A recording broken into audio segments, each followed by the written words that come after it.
CIA director John Brennan के personal phone पे एक अननोन नंबर से कॉल आती है।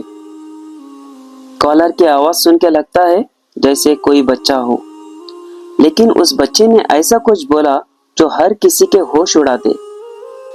वो बच्चा बोलता है, मैं सीआईए का पूरा सिस्टम हैक कर चुका।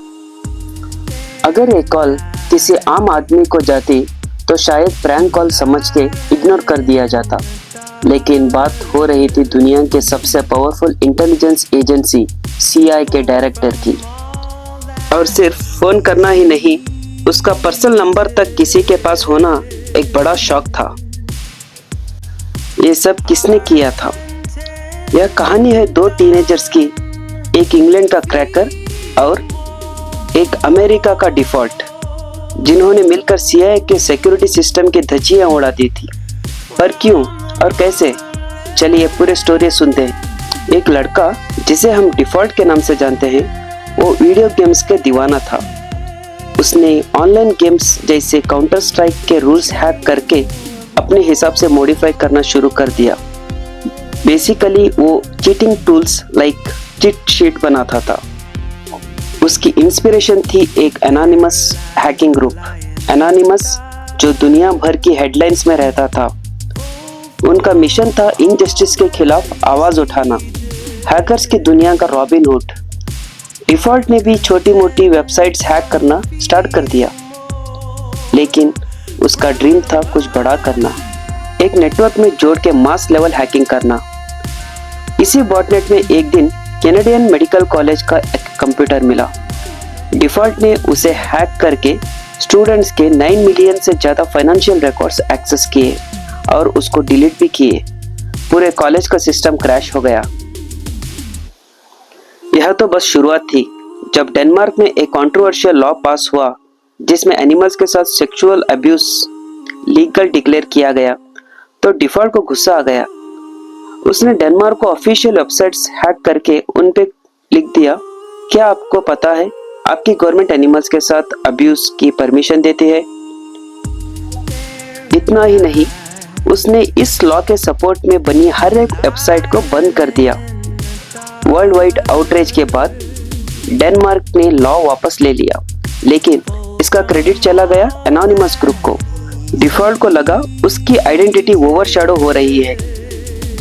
दूसरी तरफ क्रैकर यूके का एक 15 साल का लड़का था जो हैकिंग का शौकीन था। उसने अपना एक ग्रुप बनाया, क्रैक्स विद एटीट्यूड, CWA। 2013 में एडवर्ड स्नोडेन ने NSA की सीक्रेट स्पाइंग पॉलिसीज एक्सपोज की। इसने दोनों डिफॉल्ट और क्रैकर को डीपली अफेक्ट किया। क्रैकर पैलेस्टीन में जो हो रहे अटैक्स से नाराज था और डिफॉल्ट को यूएस के डेटा स्पाइंग से प्रॉब्लम थी। दोनों का मिशन क्लियर था, सीआईए को सबक सिखाना। उन्हें बताना था कि प्राइवेसी तो सबकी इंपॉर्टेंट है, चाहे वो आम आदमी या कोई एजेंसी। सबसे पहले टारगेट बने US director of national intelligence James Clapper. उनका फोन नंबर लीक कर दिया गया। अगला टारगेट था John Brennan, CIA director. Cracker ने पहले जॉन का पब्लिक फोन नंबर ढूंढा, फिर वेरिजोन मतलब मोबाइल प्रोवाइडर को कॉल करके उनका एम्प्लॉय बन गया। उसके पास ऑलरेडी वेरिफिकेशन पिन था। वेरिफिकेशन के बाद उसने ब्रेनन की फुल पर्सनल इंफॉर्मेशन ले ली, mobile number, address, backup email, credit card digits. उनका नेक्स्ट स्टेप था ब्रेनन का ईमेल अकाउंट हैक करना। रिकवरी ऑप्शंस में कार्ड के लास्ट 4 डिजिट्स यूज होते हैं, जो क्रैकर के पास ऑलरेडी था। जब ईमेल एक्सेस मिल गया तो उसमें सीआईए ऑफिसर्स के social security numbers, top secret documents, internal instruments, सब कुछ मौजूद था। क्रैकर ने यह डेटा डाउनलोड करके एक एक करके ऑनलाइन लीक करना स्टार्ट कर दिया। कुछ दिन बाद क्रैकर ने डिपार्टमेंट ऑफ जस्टिस के 9000 और FBI के 20,000 एजेंट्स की पर्सनल इंफॉर्मेशन भी लीक कर दी। पूरे अमेरिका में एक डिजिटल अर्थक्वेक आ गया। डिफॉल्ट को लगने लगा कि उसकी आइडेंटिटी लीक हो चुकी है। गलती ये हुई कि उसने नशे में अपने दोस्त को सब बता दिया। FBI ने ट्रैप लगाया, उसके घर रेड करके अरेस्ट किया इंट्रोगेशन में क्रैकर का नाम भी रिवील हो गया। यूके पुलिस ने उसे भी पकड़ लिया। क्रैकर का असली नाम कैन गैम्बल, यूके का रहने वाला। डिफॉल्ट का असली नाम जस्टिन ग्रे लेवरमैन, यूएसए का रहने वाला।